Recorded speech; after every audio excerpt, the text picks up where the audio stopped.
एक गांव में मोहन नाम का किसान रहता था। इस दुनिया में वो बहुत गरीब था। उसके पास एक बहुत छोटा खेत था। उस छोटे से खेत में ही वो खेती करता था। वो जैसे तैसे अपने खेत में काम करता और मजदूरी करके अपना घर चला रहा था। एक दिन भयंकर गर्मी पड़ रही थी, फिर भी किसान रोजाना की तरह ही खेत में काम कर रहा था। उसे बहुत पसीना हो रहा था, फिर भी वो खेत में हल चला रहा था। उस दौरान खेत में जुताई करते वक्त हल के नीचे से एक लकड़ी का बक्सा निकला। उस किसान ने धीरे से बक्से को निकाला। वो कुछ समझ नहीं पाया कि इस बक्से में क्या है। केवल उसने बक्से को उठाकर खेत के बाहर मेड़ पर रखा दिया। उसने देखा कि यह बक्सा खाली है, तो उसने अपनी दोपहर की रोटियां उसमें रख दी और वापस अपना काम करने लगा। थोड़ी देर बाद दोपहर में जब खाना खाने आया तो उसने देखा कि बक्से में बहुत सारी रोटियां थी। उस किसान को बहुत आश्चर्य हुआ। किसान ने सोचा कि ये तो जादुई बक्सा है, उसमें जो भी चीज डालो वो कई गुना हो जाती है।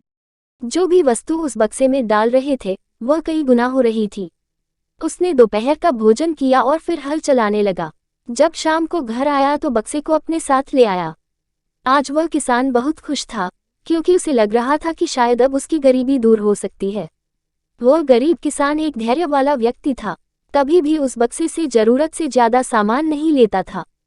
कुछ दिनों बाद उस बक्से के बारे में गांव के जमींदार को पता चला। वह जमींदार एक लालची व्यक्ति था। उसने सोचा, मेरे जमींदारे में किसी भी जादुई कहने पर उसके आदमी उस किसान को पकड़ ले आए। उस जमींदार ने किसको धमकाया और कहा कि तुम्हारा खेत मेरी जमींदारी का हिस्सा है, इसलिए उस बक्से पर मेरा अधिकार बनता है। उद्धरण चिन्ह। जमींदार की बात सुनकर किसान डरते हुए बोला, मालिक, भले ही जमींदारी आपकी है, लेकिन उस खेत पर खेती मैं करता हूं तो बक्से पर मेरा अधिकार है। उद्धरण चिन्ह। जमींदार समझने लगा कि यह किसान ऐसे नहीं मानेगा। उसने किसान को धमकाया और उसके घर से बक्सा छीन लिया। किसान बेचारा रोता रह गया। बक्सा लेकर जमींदार खुश हो गया। जमींदार ने बक्से से बहुत सारी वस्तुएं हासिल कर ली और मजे कर रहा था। थोड़े दिन बाद कुछ लोगों ने जादुई बक्से के बारे में मंत्री जी को बता दिया। पहली बार तो मंत्री जी ने ध्यान नहीं दिया, लेकिन वापस कुछ दिनों बाद उन्होंने अपने एक आदमी को भेजकर बक्से की सच्चाई के बारे में पता करवाया। जब उस मंत्री जी के आदमी को बक्से की सच्चाई पता लग गई, तब उसने मंत्री जी को जाकर बताया। मंत्री जी ने तुरंत जमींदार को बुलाया और कहा, तुम्हारे पास जो बक्सा है वह तुरंत मुझे दे दो। जमींदार ने मंत्री जी से हाथ जोड़कर निवेदन किया कि कृपया बक्सा मेरे पास ही रहने दीजिए, उस पर मेरा अधिकार है। लेकिन मंत्री जी ने एक नहीं मानी और कहा कि यदि तुम मुझे नहीं दोगे तो मैं तुम्हारी जमींदारी समाप्त करवा दूंगा। जमींदार ने डरकर बक्सा सौंप दिया। उस बक्से को प्राप्त करने के बाद मंत्री और भी मस्त हो गया। अब तो विरोधियों को मंत्री की शिकायत करने का एक और अच्छा मौका मिल गया। विरोधियों ने मंत्री की शिकायत के साथ साथ बक्से की बात भी राजा को बता दी।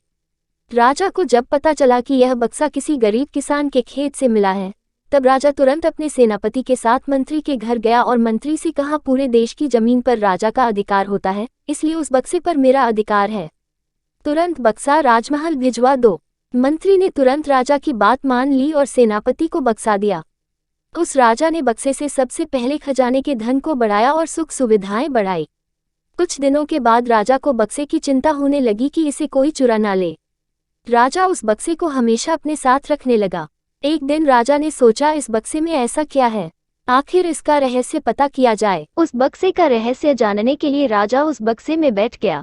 बाहर निकला तो उसके जैसे अनेक राजा बाहर आ गए। लोग नहीं पहचान पा रहे थे कि असली राजा कौन है।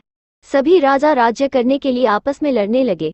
ये बात किसान को पता चली तो वो बहुत दुखी हुआ। उसने स्वयं को कोसा और विचार किया कि अगर मैं उस बक्से को जमीन में गाड़ कर रख देता तो बहुत अच्छा होता।